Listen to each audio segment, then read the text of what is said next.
Hai Study Mates, kembali lagi bersama your study partner Let's Study. Nah, hari ini kita akan belajar paket soal sejarah 2 untuk persiapan ujian mandiri 2024. Bahan pembelajaran ini dibiayai oleh donatur Let's Study.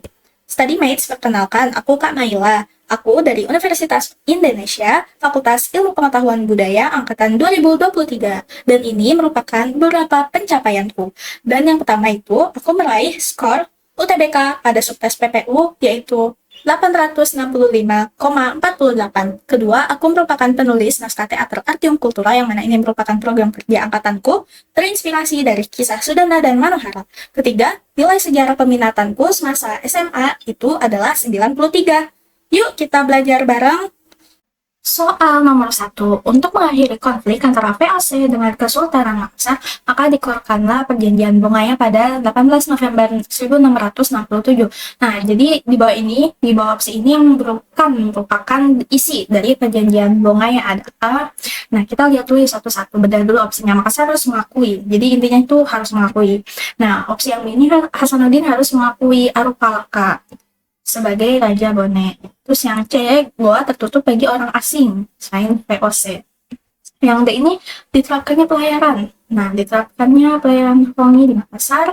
Yang E, Makassar itu harus bayar ganti rugi. Nah, ganti rugi untuk apa? Peperangan. Oke, kita lihat. Nah, jadi pertanyaan ini memang ada hubungannya dengan perlawanan terhadap kolonialisme dan imperialisme yang dilakukan oleh Belanda. Ya, jadi gini guys, perjanjian Bongaya itu kan perjanjian antara VOC dengan Kesultanan Goa Talo ya teman-teman. Ini aku sih pakai huruf G dan T karena Goa dan Talo gitu beda. Tanggal 18 November 1967. Nah, di mana VOC ini harus diakui oleh Sultan Hasanuddin. Jadi Sultan Hasanuddin itu raja Kesultanan Goa Talo. Kenapa dipanggil Sultan? Karena raja yang ada di kerajaan Islam atau kesultanan itu dipanggilnya sultan gitu. Nah, jadi isinya ini ada banyak gitu guys. Nah, yang pertama itu wilayah Makassar itu hanya Goa saja. Kedua, Makassar harus mengakui monopoli dari VOC, ini betul ya. Ketiga, Goa hanya terbuka kepada orang asing, yaitu VOC. Makassar harus membayar ganti rugi peperangan. Jadi yang E ini benar. Kemudian kelima, Sultan Hasanuddin itu harus mengakui Raja Bone. Nah, Raja Bone itu siapa? Arupalaka. Yang B itu betul. Dan keenam terakhir itu, semua benteng itu harus hancur kecuali benteng Rotterdam. Jadi yang bukan isi dari pelayaran itu, isi dari perjanjian Bongaya itu adalah pelayaran Hongi di Makassar. Ini bukan. Jadi ya betul, jawabannya adalah D. Nomor 2. Pada masa pemerintahan di Jawa, Daendels menggunakan sistem pemerintahan indirect rule dalam memerintah. Sistem pemerintahan indirect rule memudahkan Daendels untuk mengatur wilayah Jawa. Kebijakan dari Daendels ini merupakan penerapan sistem pemerintahan indirect rule yang tepat. Jadi kita bedah satu-satu dulu opsi jawabannya. Opsi A itu intinya itu memanfaatkan bupati. Kedua, yang opsi B ini intinya itu menarik pajak dari rakyat. Nah, ya, opsi C ini melakukan pelayaran Hongi. Nah, yang D ini menerapkan kebijakan sewa tanah. Jadi intinya sewa tanah atau land rent. Nah, yang E ini menghapuskan perusahaan-perusahaan gula milik pemerintah. Yang mana nih kira-kira? Oh ya, sebelumnya Daendels itu saat itu menjabat sebagai Gubernur Jenderal Hindia Belanda. Makanya dia mempelopori namanya itu indirect rule di Indonesia. Nah, jadi indirect rule ini ya, singkatnya itu sederhananya itu seperti pemerintahan tidak langsung gitu. Nah, tapi apa sih contoh penerapannya? Jadi gini, pertanyaan ini tuh berhubungan sama kebijakan Daendels kan, yang saat itu menjabat sebagai Gubernur Jenderal di Indonesia. Nah, kemudian sistem indirect rule ini, sistem pemilihan tidak langsung kan. Nah, dia tuh memanfaatkan birokrasi lokal, yang mana birokrasi lokal ini digunakan untuk mengelola tanah jajahan. Nah, mereka ini memanfaatkan nih, si Daendels ini manfaatin antara penguasa pribumi. Nah, penguasa pribumi itu seperti apa contohnya? Bupati. Nah, kenapa bupati sih? Kenapa nggak orang-orang mereka aja? Karena pegawai dari Eropa itu butuh biaya yang mahal gitu. Nah, makanya dari itu mereka memanfaatkan bupati untuk mengelola tanah Jawa. Jadi yang benar apa nih? B enggak, C tidak, D bukan, E juga bukan. Jadi yang benar adalah yang A. Betul guys, yang A jawabannya. Nomor 3. Jadi di sini ada pernyataan bahwa Putra secara resmi itu berdiri tanggal 16 April 1943 sebagai organisasi sosial kemasyarakatan bentukan dari pemerintah pendudukan Jepang di Indonesia. Untuk menjalankan fungsinya, Putra ini bertugas untuk menghimpun kembali kekuatan rakyat yang sebelumnya itu sudah dihancurkan oleh Belanda. Namun dalam penghimpunan ini bukan tanpa maksud. Nah, Jepang ini mengedepankan prinsip. Nah, mereka tuh punya prinsip bahwa pembentukan putra itu harus punya dampak lebih baik lagi bagi TNI Nippon di Perang Dunia II. Namun, putra ini justru dimanfaatkan oleh tokoh empat serangkai. Ya, tokoh empat serangkai di Indonesia dari Indonesia untuk menyebarkan paham nasionalisme kepada kaum pemuda Indonesia. Nah, jadi berdasarkan pernyataan di atas itu, jenis perjuangan yang dilakukan tokoh-tokoh putra terhadap pendudukan itu apa? Jadi, di sini lihat deh teman-teman, semua opsi jawabannya itu sifat. Ya, ada kata sifatnya teman-teman, kooperatif, terus non-kooperatif, bawah, nah kalau panas enggak ya, bersenjata juga enggak, intelektual juga kata sifat. Nah, kita bahas. Jadi, pertanyaan ini tuh berhubungan dengan perlawanan terhadap pendudukan Jepang di Indonesia. Nah, 3 jenis nih. Perlawanannya apa aja? Itu perlawanan kooperatif, kedua itu bawah tanah. Nah, yang ketiga terakhir ini perlawanan bersenjata. Itu guys. Nah, ini aku singkat aja ya. Nah, dari ketiga jenis perlawanan ini yang paling cocok yang mana? Kita baca lagi soalnya. Nah, berdasarkan kalimat putra justru dimanfaatkan oleh empat serangkai untuk menyebarkan paham nasionalisme kepada kaum pemuda Indonesia. Nah, ini tuh kan ada di sini ya. Nah, jadi semua sebenarnya tuh jawaban itu ada di soal, kok bisa dibaca, bisa dinalurikan kalau kita baca soalnya lagi gitu. Rata-rata sih kayak gitu ya, tapi ada juga yang enggak. Nah, kalau untuk jenis soal tipe kayak gini, kita baca lagi soalnya dengan teliti. Nah, kalau misalkan udah ketemu, maka perlawanan tersebut bersifat kooperatif. Nah, maksudnya ini biar kerjasama nih untuk menyebarkan paham nasionalisme kepada siapa? Targetnya kaum pemuda. Seperti itu. Jadi jawabannya itu yang Oke. Nomor 4, berikut ini merupakan bukti arkeologis tentang perkembangan awal agama Islam di Nusantara kecuali. Nah, di sini disebutin dari A sampai E itu tentang makam ya. Oke. Jadi pertanyaan itu memang berhubungan dengan masuknya Islam ke Nusantara gitu. Nah, aku mau ngasih tahu bahwasannya bukti arkeologis ini tuh biasanya berhubungan sama peninggalan fisik. Nah, peninggalan fisik itu kan berarti objek yang bisa dilihat, diraba gitu kan. Jadi memang wujudnya itu ada, itu bukti arkeologis ya teman-teman. Nah, ini makam dari A sampai ini kan memang peninggalan fisik. Karena memang makam itu bisa dilihat, juga ada wujudnya gitu. Namun kecuali apa nih? Nah, hati-hati ya teman-teman, ini soal pengecoh. Jadi yang menjadi penanda bahwa Islam masuk ke Nusantara itu adalah salah satunya melalui peninggalan fisik yang tadi udah aku sebutin. Karena ini masuknya Islam ke Nusantara, maka dari itu makam, masjid, dan lain-lain. Kenapa makam? Karena di makam itu ada angka. Nah, ada angka kapan orang tersebut atau tokoh tersebut wafat atau kapan tokoh tersebut lahir. Nah, makam itu menjadi tanda karena ada penanggalan.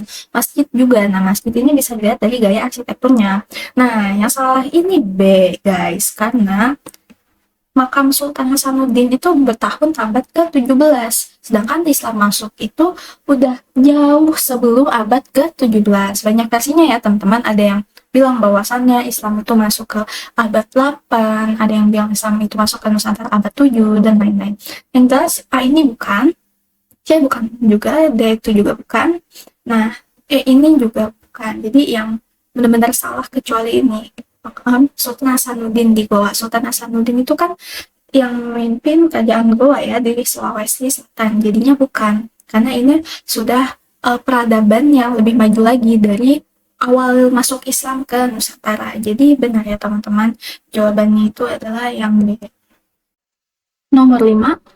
Salah satu prinsip keanggotaan dari Organisasi Asia Pacific Economic Cooperation atau APEC adalah voluntary dan non-binding. Jadi yang ditanya ini prinsip voluntary and non-binding itu apa? Gitu. Seperti yang kita tahu bahwasannya APEC ini memang organisasi regional, artinya hanya negara-negara tertentu saja yang menjadi anggotanya. Nah, jadi pertanyaan ini berhubungan dengan organisasi ekonomi regional. Gitu ya teman-teman. Jadi APEC ini punya 21 negara anggota. Nah, salah satunya itu adalah Indonesia, teman-teman. Jadi kita harus bangga ya. Kita masuk ke menjadi anggota Asia Pacific Economic Cooperation. Kita bahas prinsip-prinsip dari Asia Pacific Economic Cooperation. Jadi ada 4 prinsip. Nah, prinsip pertama itu konsensus. Semua keputusan itu harus disepakati dan bermanfaat. Singkatnya begitu. Prinsip kedua itu voluntary and non-binding. Ini adalah yang lagi ditanyakan kan. Nah, ini maksudnya semua kesepakatan itu bersifat yang mana voluntary itu artinya sukarela, dan non-binding itu tidak mengikat.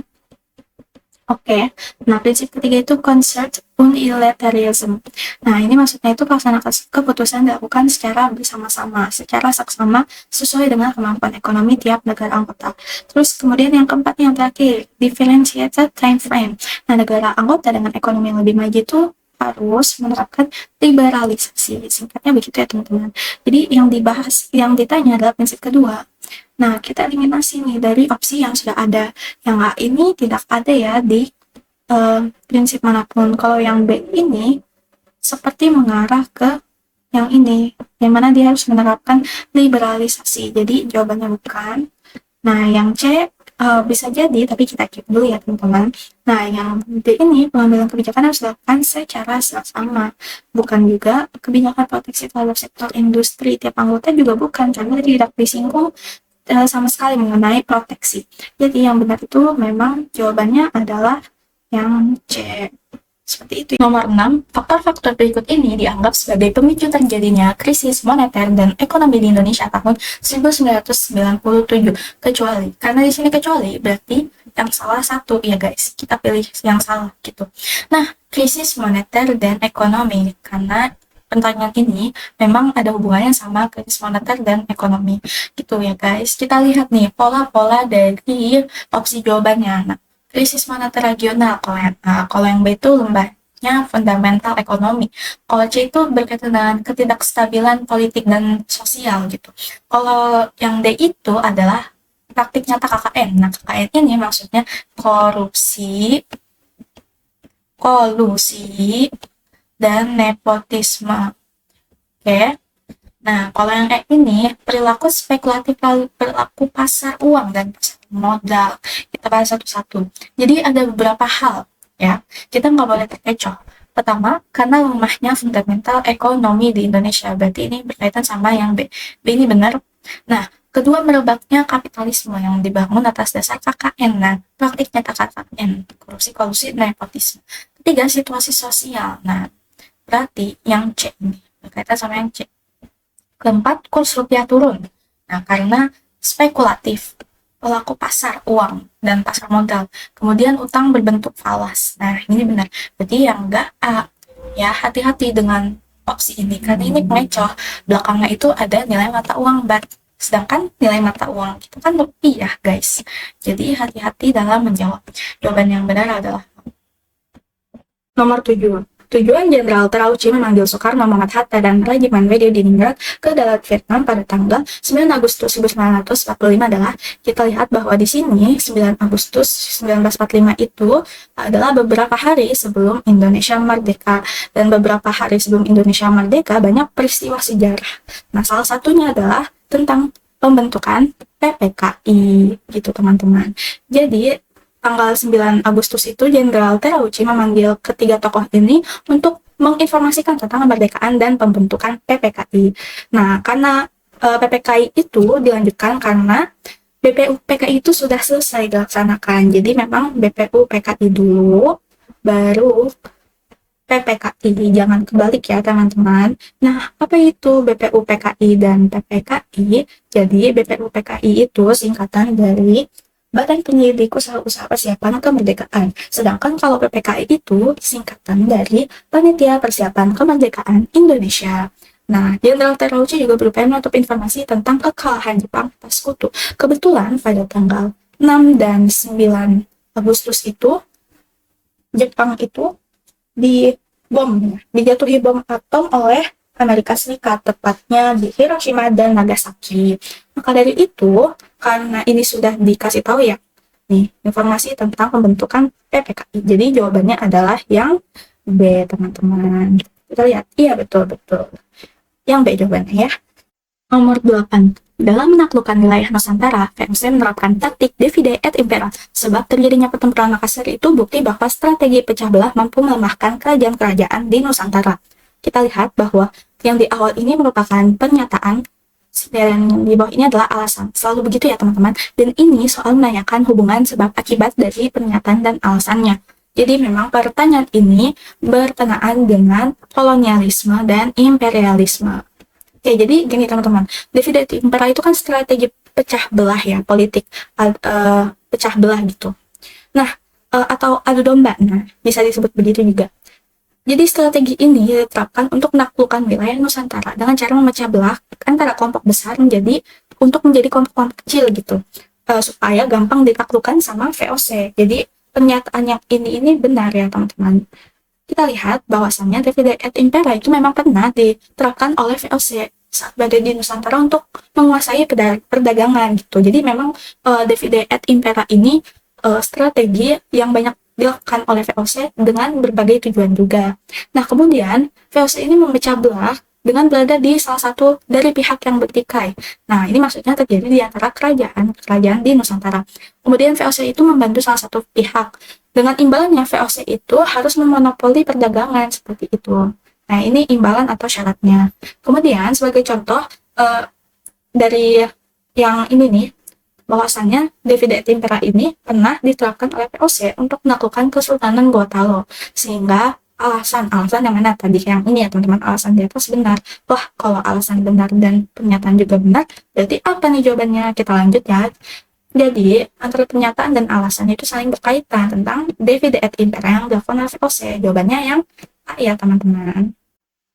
Nomor 9. Munculnya Kerajaan Sriwijaya sebagai bandar perdagangan internasional tidak terlepas dari keruntuhan Kerajaan Funan. Sebab keberadaan Kerajaan Funan strategis dikarenakan terletak pada tepi sungai penting di Asia Tenggara. Kita lihat ya, bahwa yang ini adalah pernyataan dan yang di bawah adalah alasan. Kita cari hubungan sebab akibatnya. Kita highlight dulu nih apa sih yang dibahas. Nah, di sini ada mentionnya, ada menyebutkan tentang Kerajaan Sriwijaya dan Kerajaan Funan. Jadi memang pertanyaan ini berhubungan dengan Kerajaan Sriwijaya dan Kerajaan Funan. Jadi di wilayah Asia Tenggara dulu itu pernah ada Kerajaan Funan yang menguasai Asia Tenggara, yang hidup sekitar 3-5 Masehi. Nah, kerajaan ini memang berdiri terlebih dahulu dari Kerajaan Sriwijaya gitu. Jadi timelinenya memang Kerajaan Funan dulu yang berdiri dari Kerajaan Sriwijaya. Tapi Kerajaan Funan ini kan pernah runtuh. Nah, kenapa? Karena dia mendapatkan serangan dari Kamboja. Kemudian ini dari hal ini itu menunjukkan Kerajaan Sriwijaya yang kemudian ini menjadi berkembang pesat. Sehingga pernyataan di atas ini adalah benar.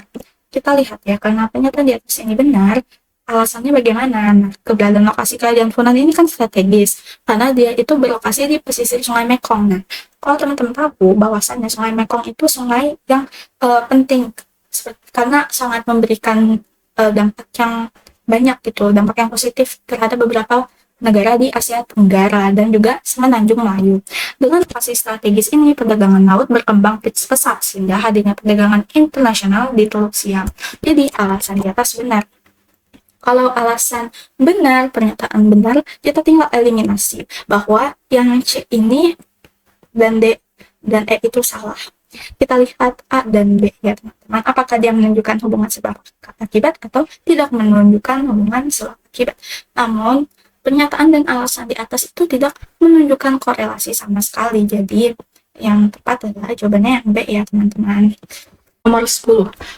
Puncak perjuangan bangsa Indonesia untuk meraih kemerdekaan ditandai dengan pembacaan naskah proklamasi oleh Soekarno-Hatta pada tanggal 17 Agustus 1945. Naskah proklamasi paragraf pertama berbunyi, "Kami, bangsa Indonesia, dengan ini menyatakan kemerdekaan Indonesia." Memiliki makna bahwa bangsa Indonesia itu telah lepas dari penjajahan bangsa manapun. Kita lihat yang ini pernyataan dan yang bawah itu alasan. Untuk mencari hubungan sebab akibat, kita harus tahu dulu ini soal membahas tentang apa. Jadi pertanyaan ini membahas tentang proklamasi kemerdekaan Indonesia. Gini ya teman-teman, proklamasi yang dibacakan oleh Presiden Soekarno dan wakilnya Muhammad Hatta itu menyatakan bahwa Indonesia itu sudah menjadi negara yang berdaulat dan Indonesia telah merdeka gitu. Nah, proklamasi ini memang bukti perjuangan bangsa Indonesia untuk meraih kemerdekaan yang akhirnya dikumandangkan pada 17 Agustus 1945. Jadi yang ini benar, alasan itu benar. Tapi kita lihat bagaimana dengan pernyataan. Oke, karena alasan benar, isi dari proklamasi pada paragraf pertama itu berbunyi, "Kami, bangsa Indonesia, dengan ini menyatakan kemerdekaan Indonesia." Dan kalimat ini sama persis dengan ada yang di alasan. Hal ini memiliki makna bahwa bangsa Indonesia itu sudah lepas dari penjajahan bangsa manapun. Jadi, memang alasan itu benar. Nah, kalau pernyataan benar, alasan benar, kita tinggal eliminasi jawaban. C tidak mungkin, D tidak mungkin, dan E juga tidak mungkin. Nah, tinggal A nih sama yang B. Kita lanjut ke halaman setelah ini. Jadi, kedua pernyataan dan alasan di atas itu memang benar dan saling berkaitan karena menjelaskan makna dan proklamasi sebagai puncak perjuangannya. Kemudian dijelaskan lebih detail lagi pada kalimat kedua, yaitu kalimat pertama dari isi proklamasi. Jadi memang ada hubungan akibatnya ya teman-teman, hubungan sebab akibat. Maka dari itu jawabannya adalah yang A ya teman-teman. Soal nomor 11. Salah satunya bukti yang dapat digunakan untuk menguak sejarah Kerajaan Kutai sebagai kerajaan Hindu tertua di Indonesia adalah dengan ditemukannya 7 buah prasasti Yupa. Nah, diperkirakan berasal dari tahun abad 5 Masehi, sebab pada salah satu prasasti Yupa disebutkan bahwa Raja Kutai yang memerintah saat itu adalah Mula Warman, anak Warman, cucu Kudungga. Jadi yang ini seperti biasa pernyataan dan alasan. Kita harus mencari hubungan sebab akibatnya ya teman-teman. Ini menyebutkan bahwa tentang kerajaan Hindu tertua, yaitu Kerajaan Kutai. Maka dari itu, pertanyaan ini berhubungan dengan Kerajaan Kutai. Ya. Oke, jadi teman-teman, temuan 7 prasasti Yupa, jadi namanya prasasti itu kan fisik ya, dan ini bukti material hadirnya Kerajaan Kutai. Nah, ini tuh valid teman-teman. Yang namanya prasasti itu sifatnya valid, karena dapat dipertanggungjawabkan karena wujudnya itu ada gitu teman-teman, bisa dilihat gitu. Nah, prasasti merupakan tinggalan material valid dan dapat memberikan informasi mengenai peradaban masa lalu. Di sini peradaban masa lalu adalah mengenai Kerajaan Kutai. Ya teman-teman, Kerajaan Kutai juga berasal dari abad 4 Masehi. Nah, ini abad 4 Masehi. Sedangkan di sini disebutkan bahwa abad 5 Masehi. Maka dari itu ini salah ya teman-teman, alasannya salah. Yang benar adalah 4 Masehi. Nah, dalam salah satu prasasti Yupa kan tadi prasastinya itu ada 7 ya. Nah, disebutkan dalam salah satu prasastinya itu bahwa raja-raja Kutai yang memerintah itu adalah Mula Warman, anak Warman, dan cucu Kudungga. Jadi yang benar ini adalah alasannya. Betul. Jadi adalah yang D jawabannya. Seperti itu teman-teman.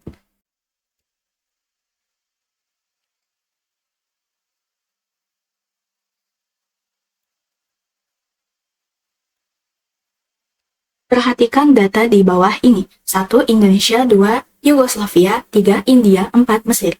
Berdasarkan data di atas yang termasuk negara pelopor Konferensi Asia Afrika tahun 1955 adalah, jika dilihat bahwasannya ini merupakan negara-negara di Nah, kemudian kita cari nih, yang mana sih yang benar dari keempat data ini. Kita harus tahu bahwa pertanyaan ini memang berhubungan dengan kebijakan politik pada masa demokrasi liberal di Indonesia. Nah, demokrasi liberal ini itu dari 1950 sampai dengan 1959 ya teman-teman. Nah, Konferensi Asia Afrika kan tahun 1955, tapi kita lihat dulu pelopornya pada saat itu siapa saja. Nah, dipelopornya oleh 5 negara, yaitu Indonesia, India, Myanmar, Pakistan, dan Sri Lanka. Yugoslavia dan Mesir itu bukan, ya teman-teman, karena mereka ini pelopor dari gerakan non-blok. Hati-hati ketukar ya teman-teman. Ya, ini GNB, yang bawahnya juga GNB. Maka dari itu, jawaban yang benar adalah yang B. Yap, benar. Jadi jawaban yang benar adalah yang B, jika 1 dan 3 benar. Nomor 13. Pemerintahan Presiden B.J. Habibie merupakan pemerintahan pertama di Indonesia pasca peristiwa reformasi 1998. Dalam menjalankan pemerintahannya, Presiden B.J. Habibie berupaya untuk mewujudkan agenda reformasi 1998. Hal tersebut dapat terlihat dari, jadi ini yang ditanya adalah ciri-ciri dari hadirnya agenda reformasi 1998. Jadi pertanyaan ini memang berkaitan dengan peristiwa reformasi tahun 1998. Jadi kebijakan Presiden B.J. Habibie itu kurang lebih ada 8 kebijakan yang digagas selama pemerintahan beliau. Pertama, menjamin kebebasan pers, ada di Undang-Undang Nomor 40 tahun 1999. Maka dari itu, yang A betul. Kedua, memberikan kebebasan kepada etnis Tionghoa untuk berbicara dan mengajarkan bahasa Mandarin. Ketiga, mengadakan referendum bagi Timor Timur di bawah PBB. Keempat, terbuka terhadap kritik dari masyarakat. Kelima, menghapuskan fungsi ABRI. Maka dari itu, yang pernyataan nomor 3 ini benar. Keenam, meminta maaf atas pelanggaran HAM di masa lalu. Ketujuh, kebijakan otonomi kepada daerah-daerah yang tercatat di Undang-Undang Nomor 22 Tahun 1999 dan Undang-Undang Nomor 25 Tahun 1955. Kedelapan, memisahkan ABRI dan Kepolisian RI. Jadi, yang benar itu yang 1 dan 3. Kalau ini dilihat dari kebijakan yang pertama, kemudian untuk yang opsi nomor 3 atau pernyataan nomor 3 ini, lihat dari kebijakan yang nomor 5. Jadi, jika 1 dan 3 benar, jawabannya B. Oke, nomor 14. Konsep kultur stelsel yang diterapkan oleh pemerintah kolonial Belanda adalah sebagai berikut. Jadi, dijabarkan 1 sampai 4 di opsi jawaban, tetapi kita harus mencari mana yang betul. Oke, jadi pertanyaan ini memang berkaitan dengan sistem tanam paksa. Sistem tanam paksa kalau dalam bahasa Belandanya itu adalah kulturstelsel ya teman-teman. Jadi memang kulturstelsel dan sistem tanam paksa itu sama. Jadi jangan bingung kalau misalkan ada dua istilah yang berbeda. Nah, tanam paksa ini digagas oleh gubernur saat itu, yaitu Gubernur Jenderal Johannes van den Bosch pada tahun 1830. Nah, sistem kulturstelsel atau tanam paksa ini mempunyai beberapa aturan. Pertama, rakyat itu harus menyediakan sebagian tanahnya untuk tanam paksa. Berarti yang ini betul. Nah, kedua, apabila terjadi kegagalan panen, maka hal tersebut menjadi tanggungan dari pemerintah jika kegagalan tersebut bukan berasal dari rakyatnya sendiri. Oke, jadi ini yang opsi 2 betul. Ketiga, yaitu mengenai waktu pengerjaan tanam paksa. Nah, itu setara dengan waktu untuk mengurus sawah. Jadi, untuk opsi yang 4 ini betul. Nah, keempat, penduduk yang berprofesi bukan sebagai petani wajib untuk kerja untuk di pabrik dan kebun milik pemerintah. Nah, durasinya itu selama 65 hari, maka opsi nomor 3 itu juga betul. Dari opsi jawaban 1 sampai 4 bisa disimpulkan bahwa jika semuanya benar, karena 1 sampai 4 itu benar ya teman-teman. Soal nomor 15, pada 27 Januari 1930, Muhammad Husni Tamrin mengumumkan bahwa ada lahirnya organisasi bernama Fraksi Nasional dalam Volksraad. Tujuan didirikannya Fraksi Nasional adalah, jadi yang ditanya adalah berkaitan dengan tujuan berdirinya. Nah, karena Fraksi Nasional ini, aku singkat jadi FN, itu merupakan sebuah organisasi, maka tentunya organisasi itu harus punya tujuan, karena kan nggak ada ya organisasi yang tidak punya tujuan. Nah, lalu Volksraad ini apa? Jadi nanti akan aku bahas. Nah, pertanyaan ini memang berhubungan dengan Fraksi Nasional sebagai organisasi. Nah, Fraksi Nasional itu menjalankan sebagian besar upayanya itu dalam lingkup Volksraad. Nah, Volksraad ini biasa dalam nama ininya ya, nama yang kita ketahui itu gampangnya itu kita sebut aja Dewan Perwakilan Rakyat Hindia Belanda. Nah, itu Volksraad. Nah, lahirnya fraksi nasional ini menjamin adanya kemerdekaan Indonesia dalam waktu yang sesingkat-singkatnya. Berarti opsi yang nomor 1 itu adalah benar. Fraksi nasional itu punya beberapa cara untuk mencapai tujuannya. Kan untuk mencapai tujuannya ini kita mungkin harus punya banyak cara ya guys, kayak mencapai UTBK atau mencapai soal ujian mandiri, kita harus punya taktik dan cara gitu, apa aja gitu misal. Nah, dari cara-caranya itu, pertama, mengusahakan perubahan ketatanegaraan. Ketatanegaraan, berarti betul guys. Nah, kedua, menghapuskan perbedaan-perbedaan politik, ekonomi, dan intelektual. Tiga, menempuh cara-cara tersebut sesuai dengan hukum. Maksudnya adalah tidak bertentangan dengan apa yang sudah ditetapkan oleh hukum. Berarti nomor 1, nomor 2, nomor 3 itu benar ya teman-teman. Jadi jawaban yang benar adalah yang A. Terima kasih kepada donatur Let's Study yang sudah membiayai dalam produksi materi ini. StudyMates bisa mereview kembali bahan pembelajaran textbook, PPT, dan latihan soal pada link di description box. Let's Study juga menyediakan playlist YouTube khusus bahan pembelajaran loh. Jangan lupa dicek ya StudyMates. Nah, StudyMates juga bisa mensupport Let's Study dengan berdonasi seikhlasnya. Selain dengan donasi berbentuk uang, StudyMates juga bisa share platform Let's Study kepada teman sekitar atau membagikan info platform Let's Study ke sosial media StudyMates. Ayo follow akun sosial media Let's Study pada Instagram, Twitter, dan TikTok agar selalu mendapatkan update konten bermanfaat lainnya. Terima kasih ya, sampai jumpa di video berikutnya. Semangat! Thank you for watching. See you in next video.